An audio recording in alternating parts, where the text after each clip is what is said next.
this movie smashed in the spectacular now. See them right away after you leave here tonight. Please welcome James Ponsoldt.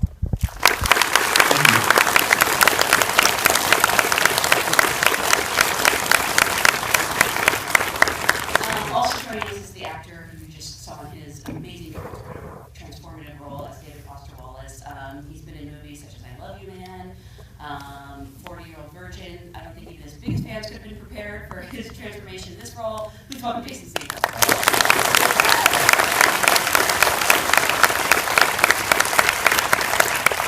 Thank you guys so much for being here. Congratulations on a great movie. Thank you. I just want to start at the beginning. When did you first become aware of this project that was really with David Lipsky's book, which the title I always get wrong? I believe it's "And of course you end up becoming yourself." Although, of course, you end up becoming yourself. Close. Very close. A lot of words.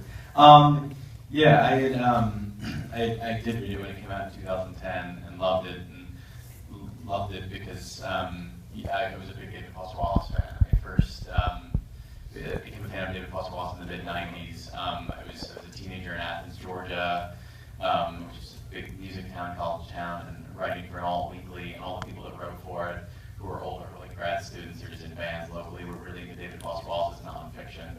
And he just had a reputation as the funniest, smartest writer working at that point. So he just seemed, there's something really aspirational in writing for me. I was like, wow, this guy seems so cool. Everybody seems so cool here, and I'm just a high school kid. And when I started college in the fall of '97, I had just got here before, everybody was reading it. I think I read it. I got a copy of it.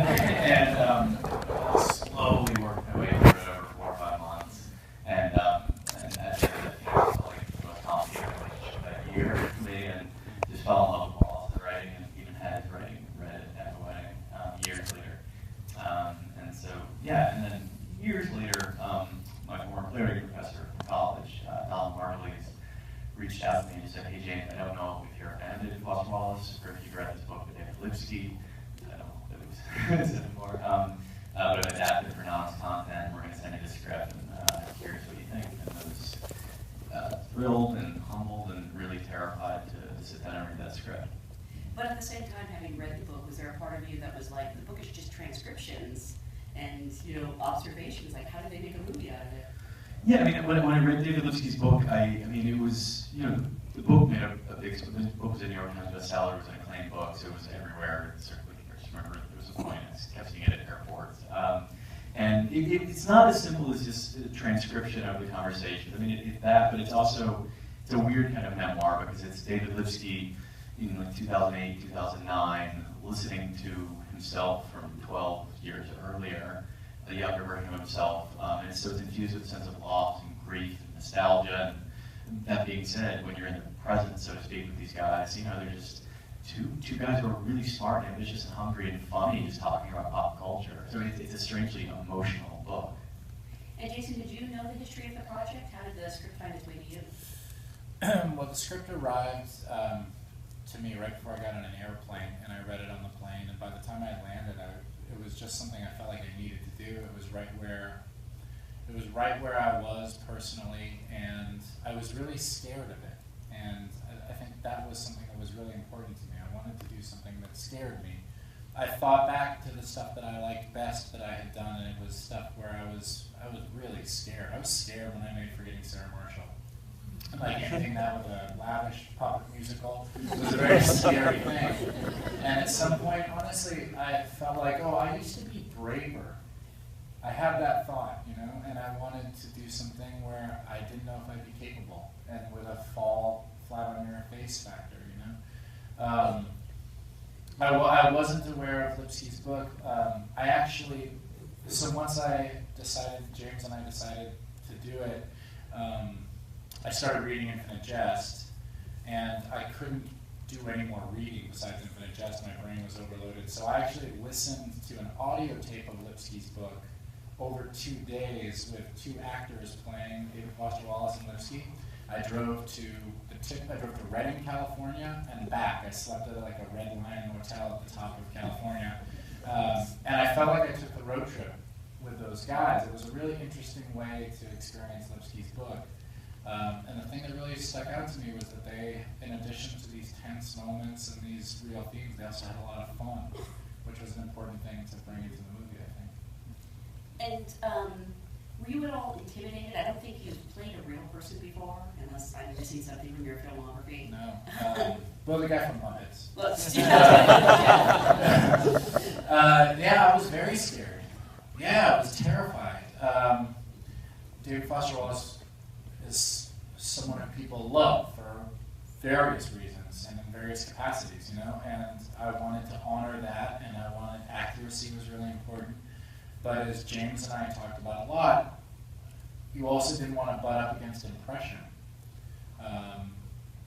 So capturing the essence of what I felt like David Foster Wallace was trying to communicate at that time, which is really laid out in Infinite Jest, and that's what he's been working on in the period that this movie takes place. That was really the key for me, is trying to get those themes across. You have such amazing chemistry with Jesse Eisenberg. Oh, yeah. I'm curious, had you guys met before, or was there a chemistry read of some sort before you appeared on screen together? No, we had never met before. We talked about this the other day, but the producers set up like a get-to-know-you dinner, and so Jesse and I were kind of like feeling each other out, I guess. And one of the producers asked, trying to make small talk, like start a conversation, so how did you get started writing? And I said, well, it was by necessity. No one was knocking down my door to play Captain America. And then Jesse said, under his breath, but just loud enough for me to hear, no, but you could probably play the captain of a weaker country. and that was like the start of a month-long dynamic. It continues to this day, honestly. Well, James, you pointed out something that I think is really interesting, and I don't know if you did this on purpose, but both Jesse and Jason are writers. Were you looking to cast writers as writers, or was that a happy coincidence? It was a happy coincidence. I mean, there were so many reasons we cast these guys, and we considered, you know, everyone under the sun, and, you know, I had a great collaboration with my producers and A.D. Kaufman, our casting director, who I love. I think she's just about as good as it gets. She cast Rangley and Steven Spielberg. She was the one that cast Daniel Day-Lewis as Abraham Lincoln, and Jason Segel as David Foster Wallace. So, you know, we all brought in our different, you know, the producers and myself are big Wallace fans, so we probably had huge blind spots. There's a lot of love for him. A.V.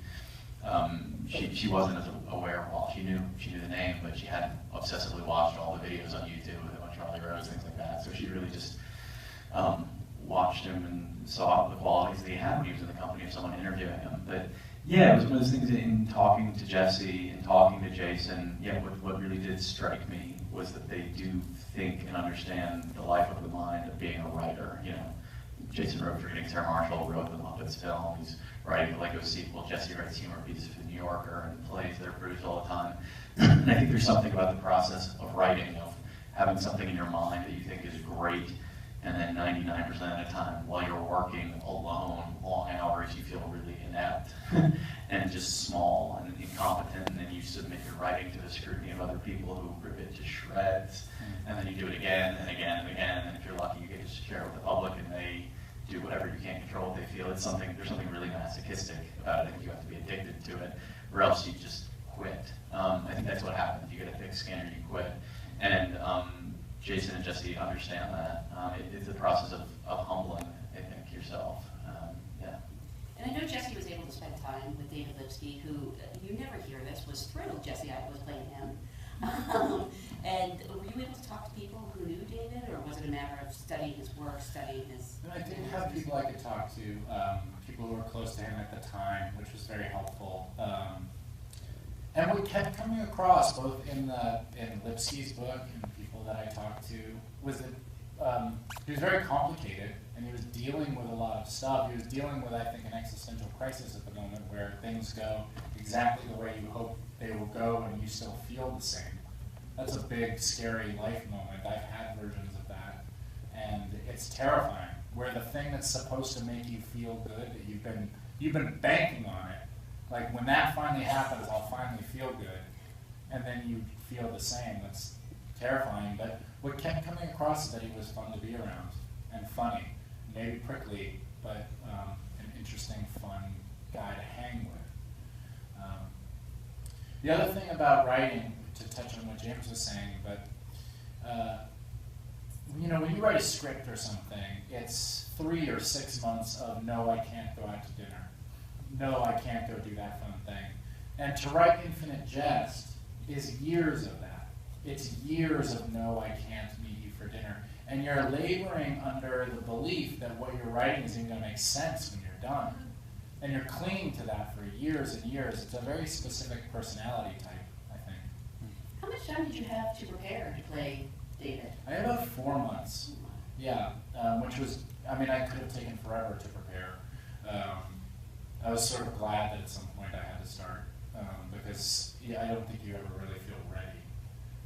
I had a dialect coach who I worked with to kind of get this rhythm correct, but besides her, and one time at James Ponsoldt's house, for James privately, I hadn't really spoken out loud even as David Foster Wallace in front of people until the first action.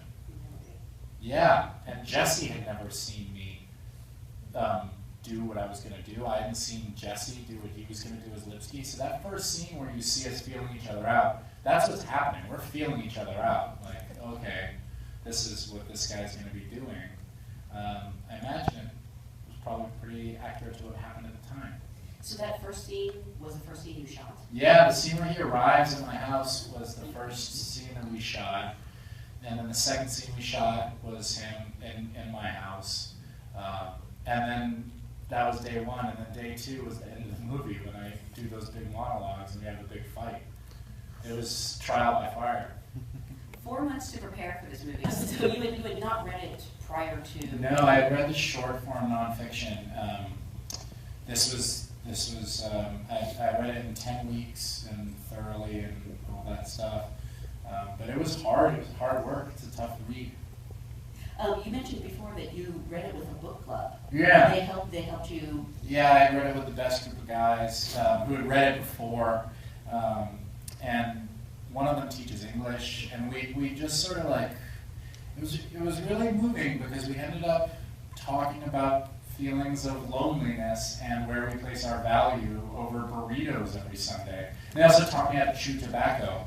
They chewed tobacco in the movie, and it was a very intimate experience, honestly, with 4 grown men, which I think speaks to the vulnerability that David Foster Wallace allows you. Because he feels like you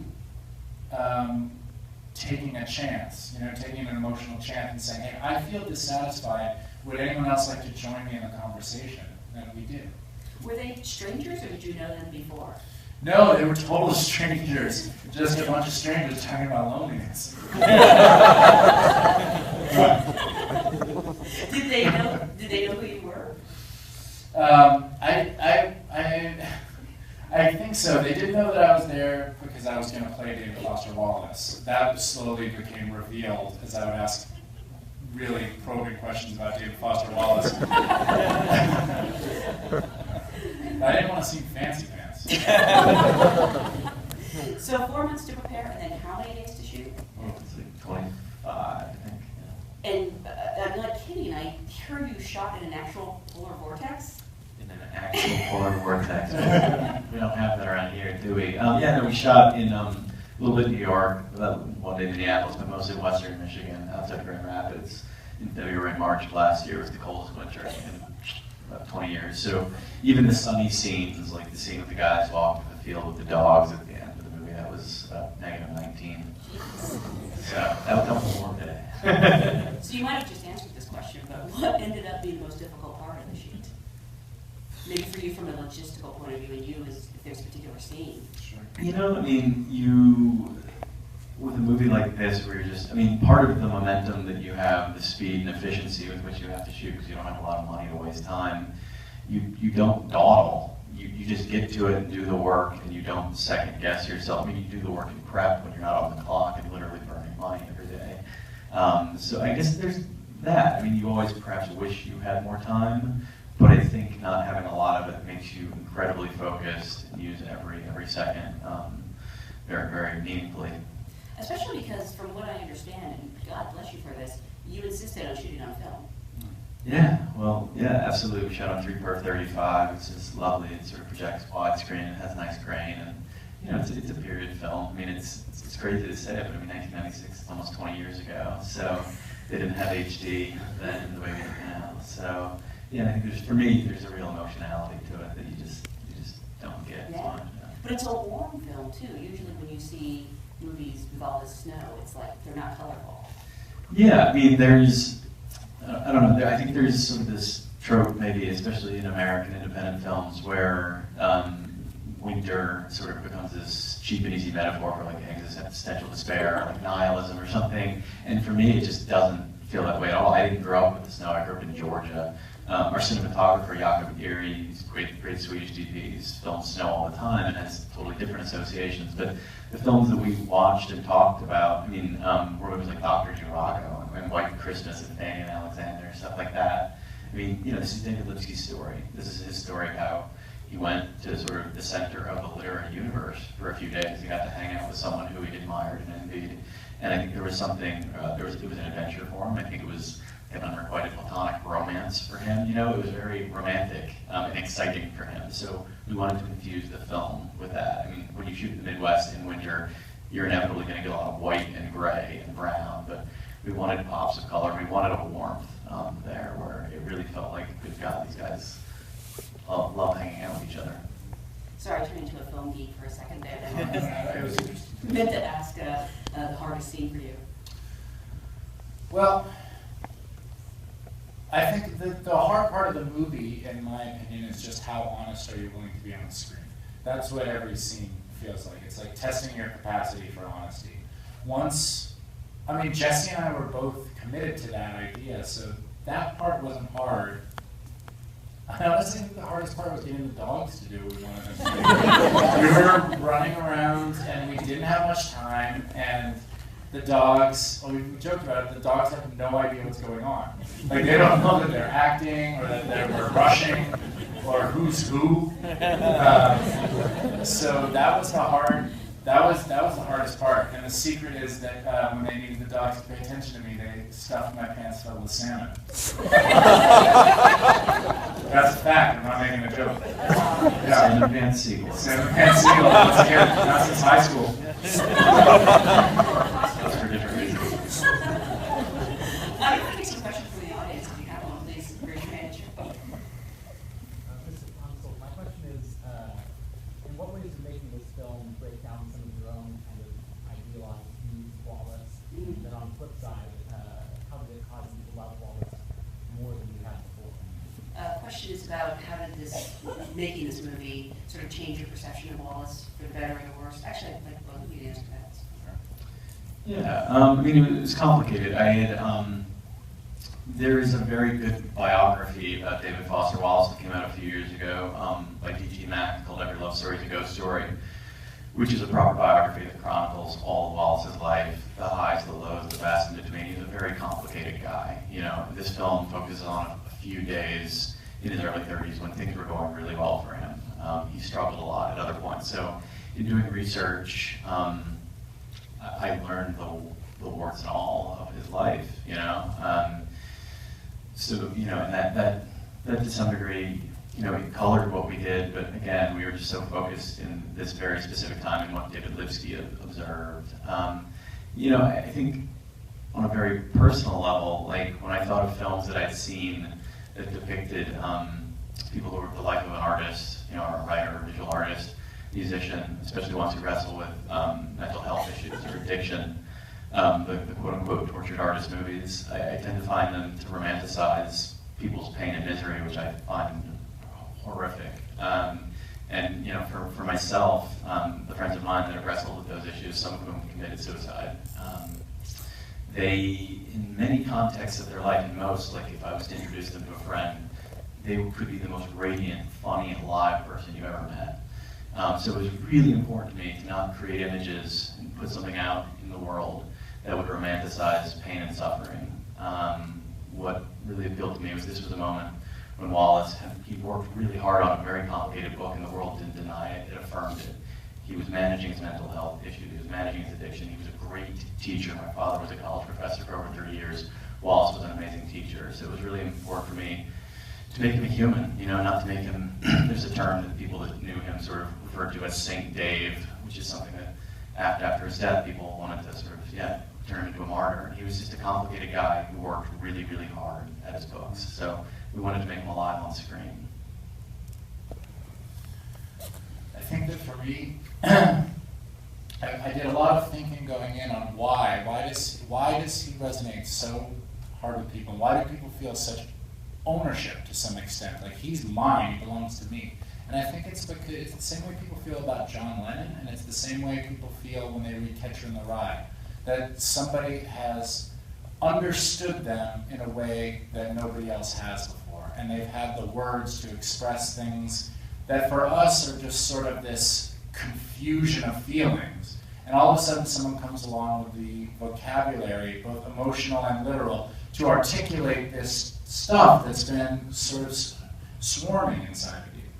So I had that thought. And then one of the big questions we wrestle with in the movie is David Foster Wallace putting up a facade? Is this real or is this fake?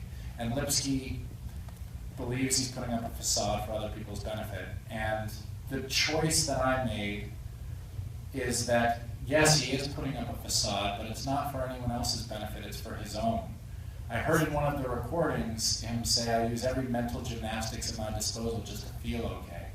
And I think for anyone who's dealt with depression or similar feelings, you know that you have to be diligent about managing those feelings.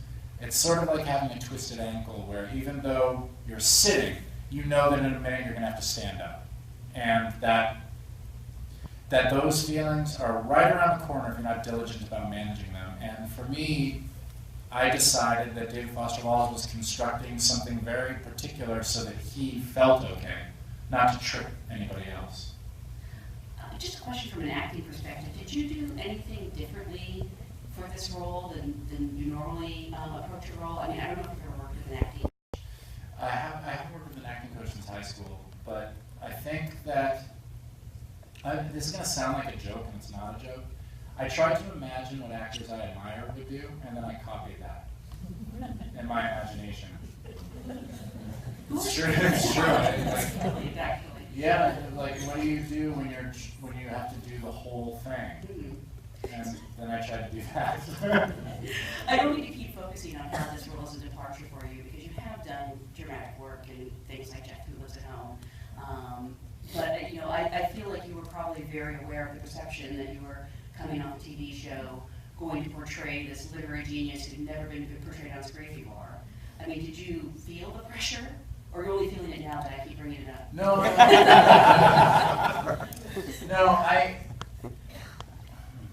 None of that was anything compared to the pressure that I felt from myself.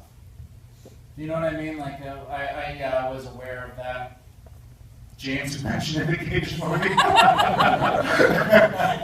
But honestly, like, I just really felt like no one was going to be harder on me than me when I saw this thing. And I'll tell you what I honestly felt. You spend a lot of time privately or amongst close friends saying, oh, I should be doing this kind of stuff. And it's really easy to say that when you're not having the opportunity to do it. And then the script arrives and someone says, okay, let's do this. And you realize you're about to confront the reality that maybe you're wrong. Maybe you're not good enough. And I just really wasn't going to let that happen. Amazing reviews, the amazing response to this movie. I don't know if I can say this before.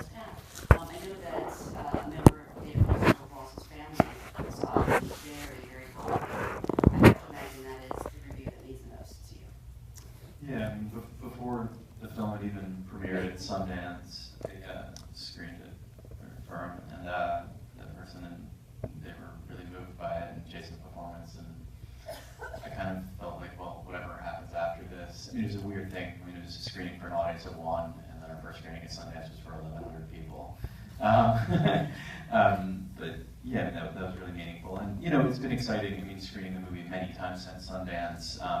Met a lot of people around the way that either send me an email or talk to after a screening who were in some cases very close to David Foster Wallace, or were had many students, people that were friends that some that just met him once at a book reading, but they were all deeply, deeply affected by him. So it's been exciting to hear their takes on him, to realize that he was a complicated guy, and that he meant so many things to so many people. This movie strikes people in very different ways, which is exciting. So which was scarier, the screen for one person or the 1,100 people? One. Yeah. Yeah, absolutely. Well, you got the best review you could get, so. Please let people know this movie's in the theaters right now. Thank you guys so much for coming out and supporting. Thank you guys. Thank you very much.